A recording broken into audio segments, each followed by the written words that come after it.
On August 7, 2025, at precisely 12:01 a.m. Eastern Time, the global trade landscape shifted.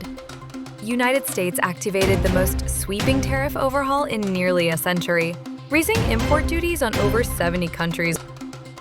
For India, tariffs now total 50%, threatening key export sectors like textiles, jewelry, and seafood. Prime Minister Narendra Modi responded defiantly. India will never compromise on the interests of farmers, dairy farmers, and fishermen. Analysts predict India's GDP could shrink by up to 1%. In the U.S., consumers face an average tariff rate of 18.3%, the highest since 1934. Prices of shoes and apparel have surged by 40%.